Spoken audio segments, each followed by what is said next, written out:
Hi, I'm Mishika, and I'm excited to walk you through a powerful technique to organize collection data. Sorting. If you want your users to be able to sort data, say by category, date, and priority, you're in the right place. Let's dive in. So first and foremost, we need to enable external sorting in our API calls from Xano to make sure it works. And Xano has a documentation on it, and I'm going to be following the same process step by step. I'll attach the link so that you can access it at any time. Let's head over to API calls in Xano.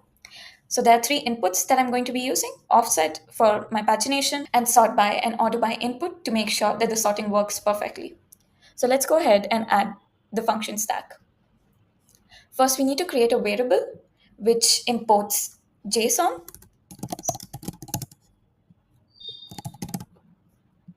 and we need to paste the data from here. And let's click on with filters and let's map the data. That's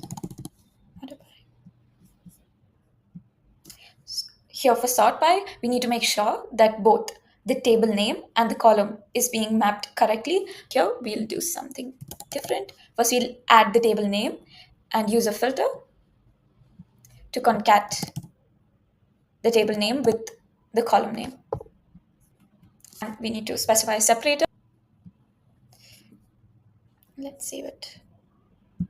Now let's query all records. Here, we need to make sure that pagination is enabled.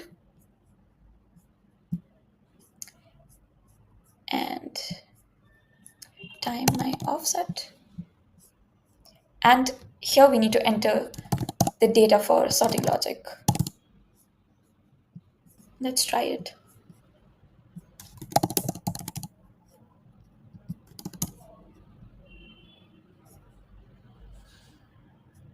And it works.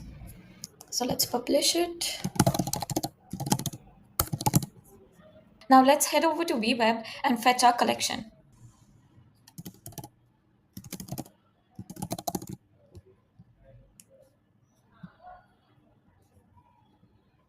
Choose source Xano and call. Yep. Okay, now let's find our offset. I already have an offset variable created here, so I'm just directly going to bind it. Now for the sort by and order by, let's first create a variable. So order by, I'm going to give order by a default value, which is going to be ascending.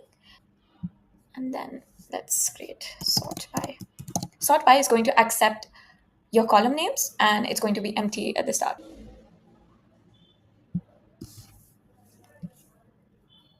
For order by, we are going to use a formula to see if the sort by is empty or not. If it is, then let's return a null value. But if it isn't, then we need to return the order by value.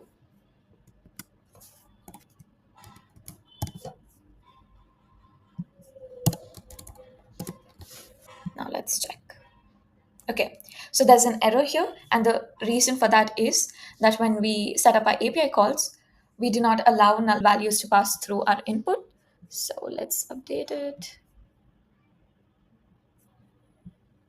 Okay, now let's try. And there's an error still. So the reason this doesn't work is because we've enabled external sorting here. And since the values are empty, so that's why it's returning an error. So in order to solve that, we'll use an if and else condition.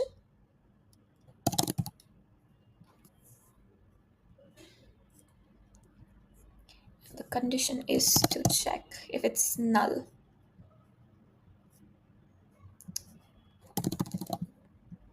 Just to be on the safer side, we are going to check both.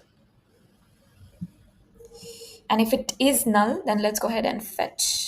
No need to create a variable, but directly fetch all the records. Okay, I'm just going to quickly go through the steps here. Make sure that your pagination is connected correctly here.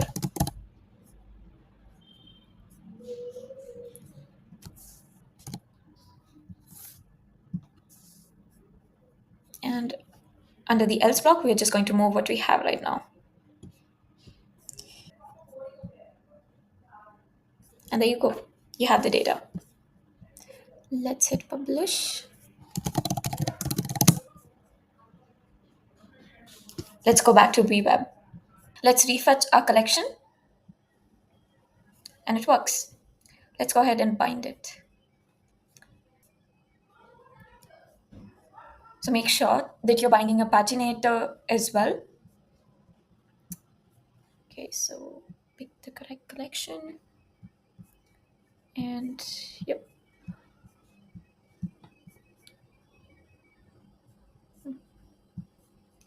the total items.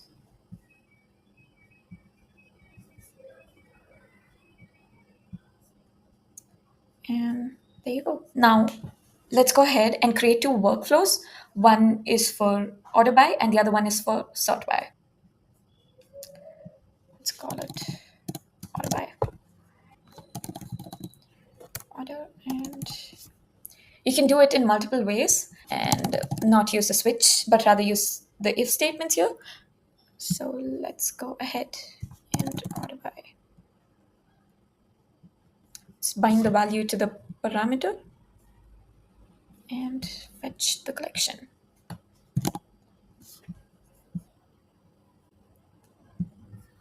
Go ahead and set up the other one, which is our sort by. And it accepts the column name as a parameter. For testing, I'll add duration. Let's change the variable.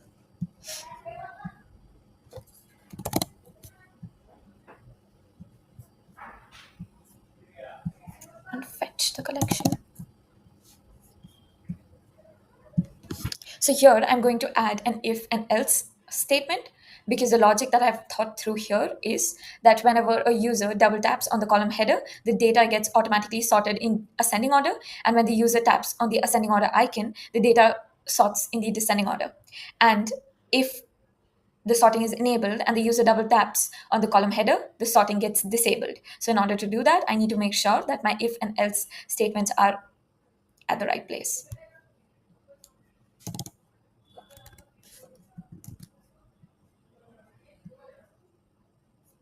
Is sorted.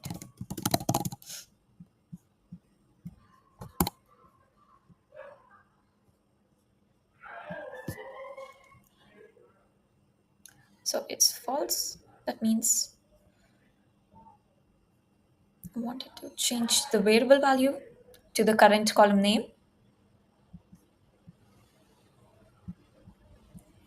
Delete it. And here, if it is sorted, then I just want to deactivate it. So let's reset the variable value. And that's it.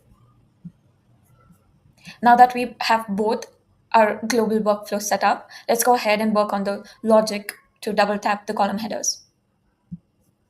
So I'm going to set up a workflow on double click workflow, which is sort by. The column is duration. And similarly here, I'm going to set up my workflow.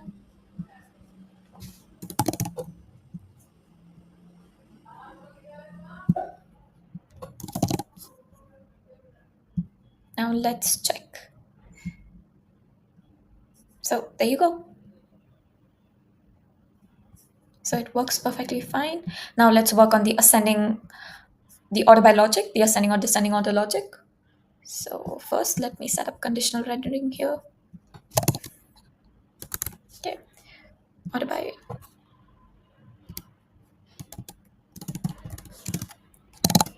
And order by.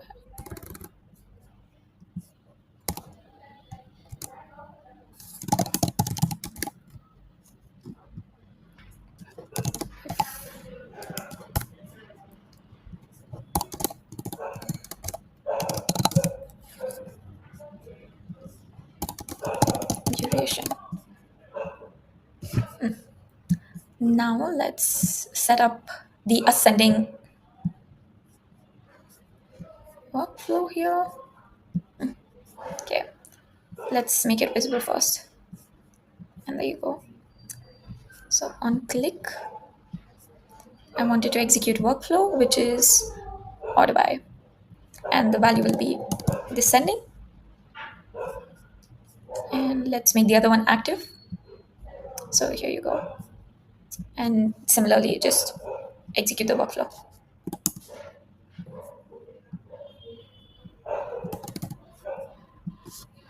And let's see, it works. Similarly here, you can set up the same logic to make sure you have both the ascending sort as well as the descending sort.